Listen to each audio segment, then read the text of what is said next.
Dear students, आपकी तैयारी अच्छी चले, अच्छी चल रही है, यही मेरी मंगल कामना है। और आप अच्छे से तैयार रहो एग्जामिनेशन के लिए। डरो नहीं, एकदम बुलंद एग्जामिनेशन जाएगा। सब्जेक्ट अलग हो सकते हैं, परिणाम एक ही होगा कि आपके सारे एग्जामिनेशंस अच्छे रहेंगे। ये मेरी गुड विशेस है आपके लिए। आप रिवीजन कर रहे हो, अच्छा लग रहा है। सीरियस हो, बहुत अच्छा लग रहा है। लेकिन थोड़ी सी गंभीरता और दिखाओ, थोड़ा सा और पुश करो। एक धक्का मारना है, रास्ता निकल जाएगा। हम उस राज्य के रहने वाले हैं जिस राज्य का 70-80 साल का बूढ़ा भी कहता है जब तक तोड़ेंगे नहीं तब तक छोड़ेंगे नहीं। तो आप सौभाग्यशाली हो कि आपको ऐसे ऐसे प्रेरणा स्रोत मिलते हैं जो आप में जोश भरते हैं, बड़े से बड़े जंग को जीतने की क्षमता पैदा करवाते हैं। तो आप याद रखिए, अच्छे से तैयारी करो। ये एक छोटा सा चैलेंज है, याद रखिएगा।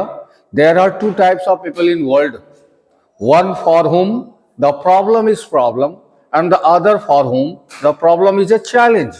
It is up to you whether the problem is a problem for you or a problem is a challenge for you. You have to decide. आपके लिए ये तय करना क्लियर, दिमाग को एकदम क्लियर रखना होगा कि कोई समस्या आपके लिए समस्या है या चुनौती है। अगर वो चुनौती है तो उसको सॉल्व करना है।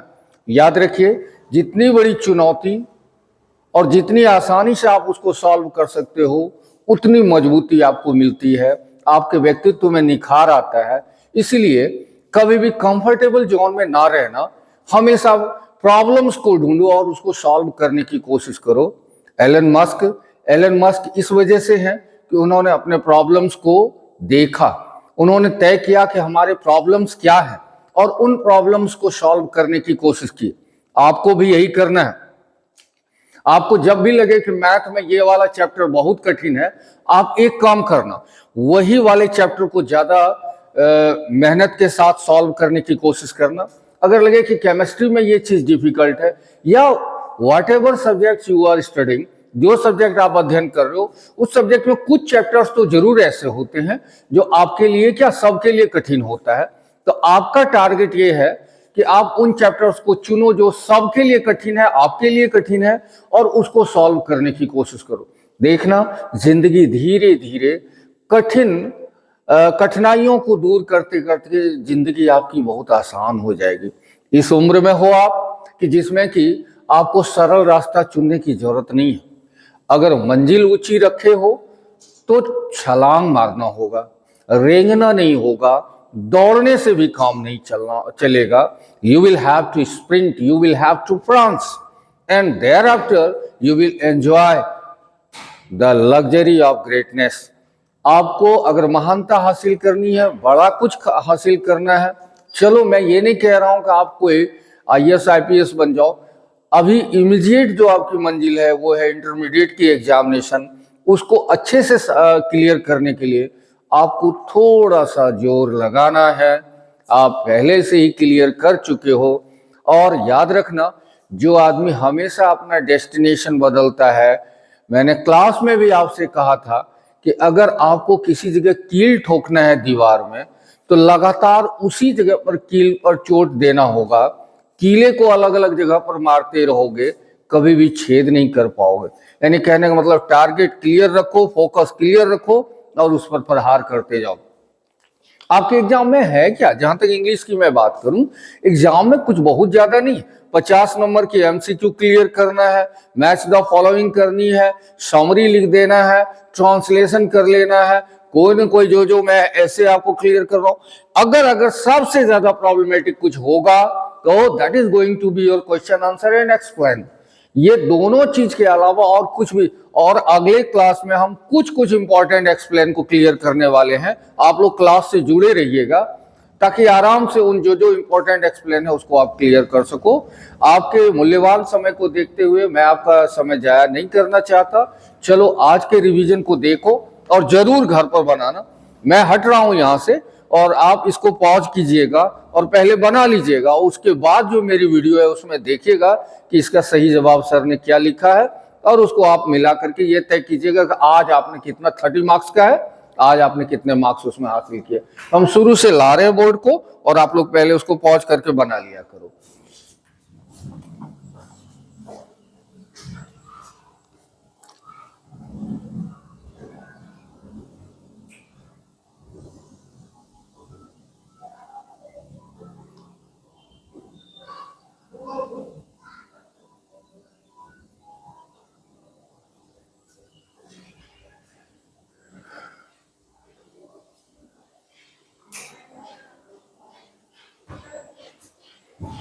चलो अब हम लोग सॉल्व करते हैं।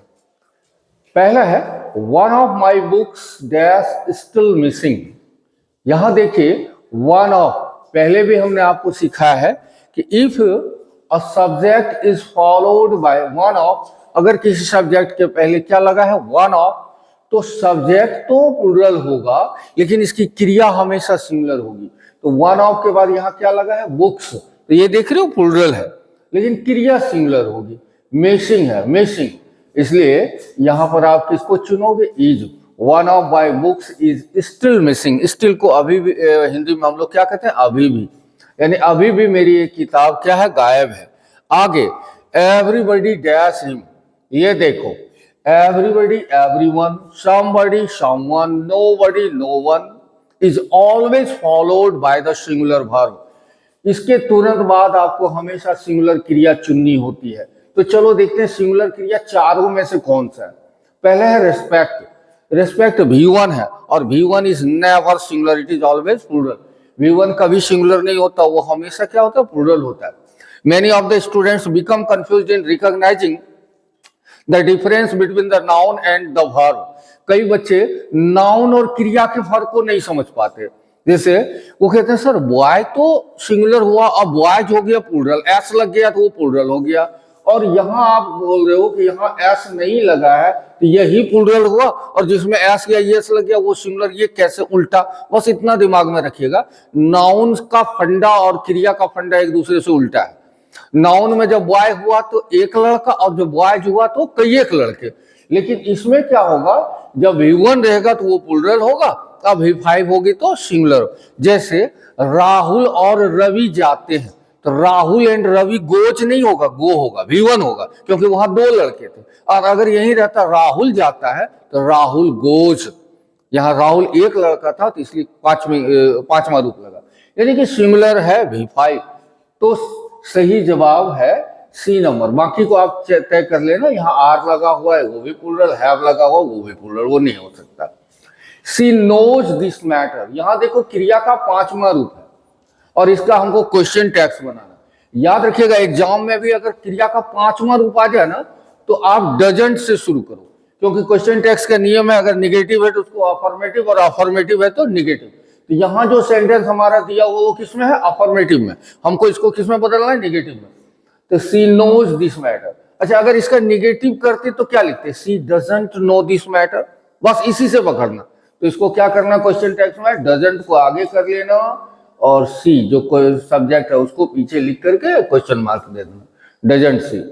अगला है who dash solve this problem. We have 4 options and we have to choose any one of them, but that one must be the appropriate option. So can, must, may, might। आपको मैंने पढ़ाया है कि जब हम किसी की एबिलिटी को दर्शाना चाहते हैं, किसी की, whenever we want to express the ability of a person, then in that case we must employ can। जब हम किसी की क्षमता को दर्शाते हैं तो वहां हमें कैन का प्रयोग करना होता है। Who can solve this problem, इस समस्या को कौन हल कर सकता है। अगला देखते हैं, I dash go there in childhood. In childhood, as I always tell you, there will always be a hint in the question and through that hint you will be able to understand which should be put over there. कि एक hint तो रहेगा ही और उस hint के माध्यम से आप समझ सकते हो वहां क्या रखा जाना चाहिए। I dash go there in childhood, in childhood बचपन में। And whenever you talk about childhood you are talking about your past. जब आप चाइल्डहुड के बारे में बात कर रहे हो तो आप अपने पास्ट के बारे में बात कर रहे हो, और पास्ट के लिए हम लोग किसका प्रयोग करते हैं, यूज्ड टू का। यूज्ड टू का प्रयोग पास्ट में तब होता है जब उसी काम को बार बार दोहराया गया। मैं वहां बचपन में जाया करता था, I used to go there in childhood. Cut this apple dash 5 pieces. Cut, काटो, इस सेब को काटो, कितने हिस्से में? 5 हिस्से में। जब हम डिवीजन करेंगे ना, कट करेंगे, डिवाइड करेंगे, तो वैसे कंडीशन में एक प्रेपोजिशन लगता है and that is into. Cut this Apple into 5 pieces. In Apple को, जैसे कि Bihar was divided into 2 states, Bihar को 2 राज्यों में बांटा गया था। अगला देखते हैं, the train is coming dash platform number 3। Train platform number 3 पर आ रही है। याद रखिएगा, before station you have to use at. Station के पहले एट लगाना है, जैसे I saw him on the station, नहीं, एट द स्टेशन, मैंने उसे स्टेशन पर देखा, एट द स्टेशन। लेकिन प्लेटफॉर्म के पहले आपको क्या लगाना है? ऑन। आप गए भी होगे, ट्रेन से यात्रा भी की होगी, तो आपने देखा होगा जब आप जर्नी कर रहे हो, स्टेशन पर बैठे हो, तो अनाउंसमेंट होती है, the train is coming on platform number 3, at platform number 3 नहीं। तो यहां क्या होगा? On. The train is coming on platform number 3। अगला, they leave dash a small village. This is little bit confusing and ticklish for some of the students. ये थोड़ा सा कुछ बच्चों के लिए क्या होता है? कंफ्यूजिंग होती है। Since the childhood you have been taught, बचपन से ही आपको सिखाया गया है कि if the place is larger then put there in, and if the place is smaller then put there at. कि अगर कोई बड़ा स्थान है तो वहां इन लगा लो और छोटे स्थानों के पहले एट लगा दो। ऑब्वियसली बहुत सारे बच्चों के साथ क्या दिक्कत होती है, वो देखते हैं they leave dash a small village. Small village, village जैसे देखते हैं, और उसमें भी एक तो कोड़, उसमें भी खाज वाली बात हो गई, एक तो नीम, उस पर भी करेला चाह। विलेज तो लिख ही दिया, साथ में घुसा दिया स्मॉल और चकराने के लिए। तो आपको एकदम लगेगा कि एट लगा दें, नहीं लगेगा एट। याद रखिएगा, विलेज के पहले कभी एट नहीं लगता, किसी भी छोटे स्थान के पहले एट नहीं लगता। वहां आपको उसके नाम को दर्शाना होगा। सपोज करो अगर वो विलेज का नाम है रामपुर, तो दे लीव एट रामपुर, तब होगा एट। और अगर आप कहिएगा, सपोज करो आप ही का गांव का नाम है रामपुर, रतनपुर, कुछ भी, तो I live at Ratanpur, I live in Ratanpur नहीं। लेकिन अगर आप कहोगे सर मैं गांव में रहता हूं, तो I live in village, never say at village. तो यहां इन का प्रयोग करो। They live in a small village, वो छोटे से गांव में रहते हैं। अगला देखते हैं, if it dash I shall not go. Option में देखो, is raining, will rain, was raining, rains. अगर बारिश होगी तो मैं नहीं जाऊंगा। ज्यादातर बच्चों को एक चीज समझ में आएगा, वो अनुवाद जब दिमाग में अनुवाद करते हैं तो अरे होगी, होगी है तो फ्यूचर लगा दो, विल रेन लगा दो, नहीं।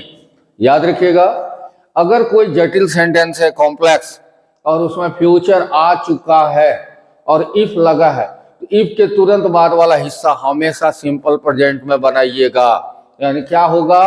इफ इट है तो इट के साथ क्रिया का 5वां रूप रहेगा। तो इफ इट रेन्स, अगर बारिश होगी तो मैं नहीं जाऊंगा। आगे देखिए, they dash reading for 2 hour. ये फॉर सिंस दिखा देगा, एग्जाम में भी सावधान रहिएगा, ये फॉर और सिंस आपको दिखा देगा कि यहाँ आप या तो प्रेजेंट परफेक्ट कंटिन्यूअस लो, पास्ट परफेक्ट कंटिन्यूअस लो, लेकिन परफेक्ट कंटिन्यूअस में आपको जाना होगा।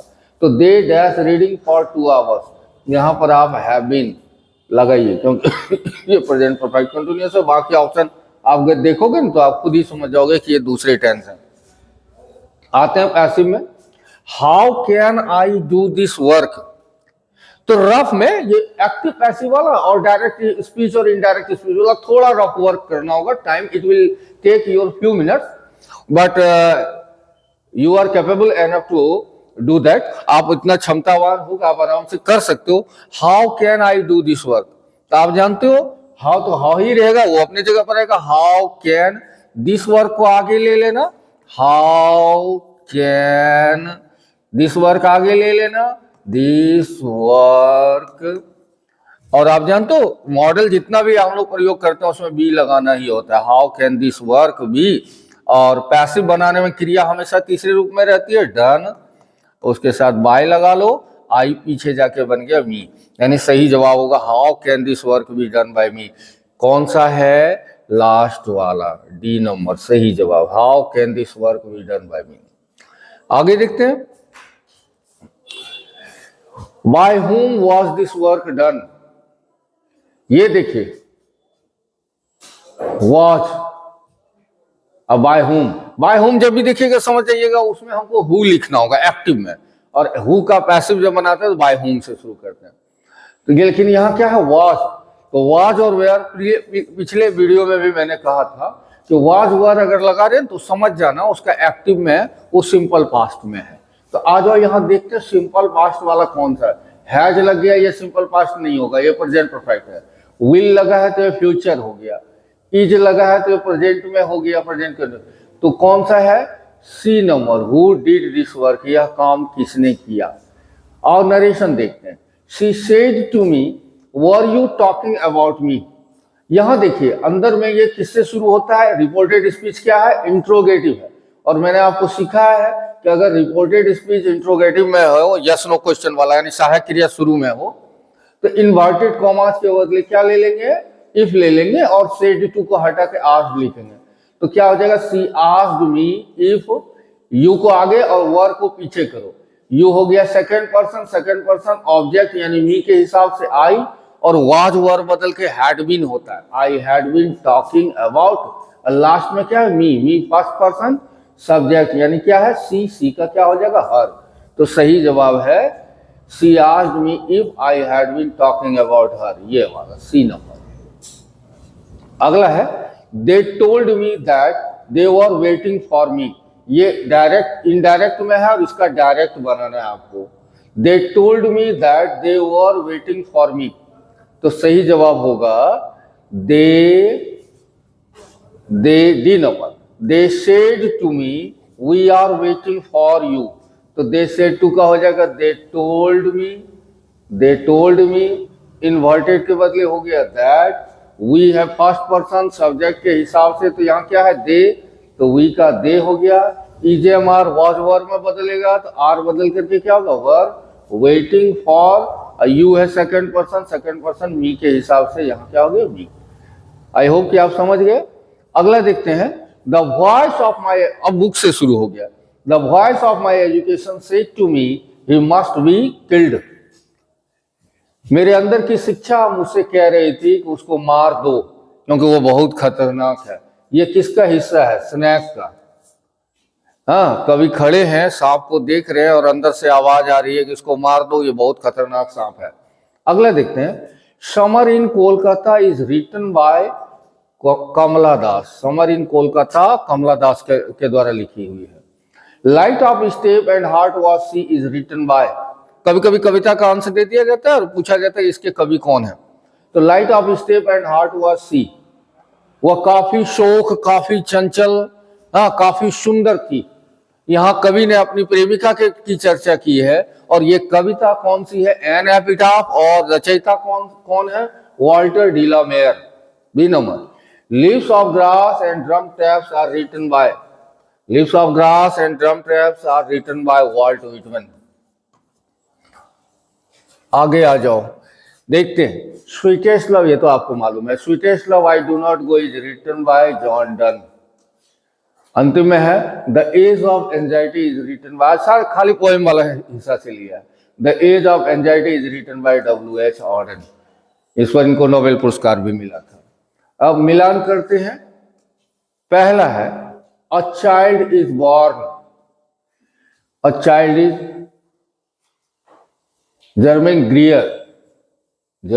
ग्रियर, एक का होगा D. 2 number the earth, H.E. Bates, 2 का C। 3 number the artist, C का नायोआ E। 4 number how free is the press, Dorothy L Sayers A। और 5 नंबर अ मैरिज प्रपोजल, बहुत ही फेमस रशियन लेखक एंटोन चेखोव, भी बड़ी फेमस है ये। इनकी रचनाएं आप पढ़ोगे मजा आ जाएगा, बहुत सारी रचनाएं हैं, बड़ी नैतिक रचनाएं होती हैं इनकी। आ जाते हैं ट्रांसलेशन पर। उसने यह काम कैसे किया होगा, फ्यूचर परफेक्ट है। उसने यह काम कैसे किया होगा, या होगा, चुका होगा, चुके होंगे, हाँ विल हैव शैल हैव लगाएंगे। तो कैसे पहले लिखोगे, how will he have, how will he have, और shall have will have के साथ V3 होगा, done, how will he have done this work। आगे आते हैं 2 नंबर में, क्या आपने उसे देखा था, चुका था, चुके थे, या था, ये थे है, पास्ट परफेक्ट है, तो क्या से शुरू है, हैड आगे ले आओ, हैड यू सीन। आप जानते हो हैज हैव हैड में V3 लगाते हैं, हैड यू सीन, उसे का हो गया him, had you seen him. 3 number देखे, बचपन में वह मेरे साथ खेला करता था, कुछ मिनट पहले हम लोग चर्चा यही कर रहे थे, यूज्ड टू, आ करता था एक, तो पहले इतना बना लो, वह मेरे साथ खेला करता था, ही यूज्ड टू प्ले, साथ में विद लगाना होगा, he used to play with me, और लास्ट में जोड़ दो बचपन में, इन चाइल्डहुड। 4 नंबर देखते हैं, उसका दोस्त मुझे पहचानता है, ता है, सिंपल प्रेजेंट है, उसका दोस्त, हिज फ्रेंड, और आप जानते हो सिंपल प्रेजेंट में अगर सिंगुलर की सब्जेक्ट है तो उसके साथ V5 लगाना होगा, फ्रेंड तो एक ही है ना, his friend recognises, his friend recognises me. अंतिम है, ऐसे लोग गद्दार होते हैं।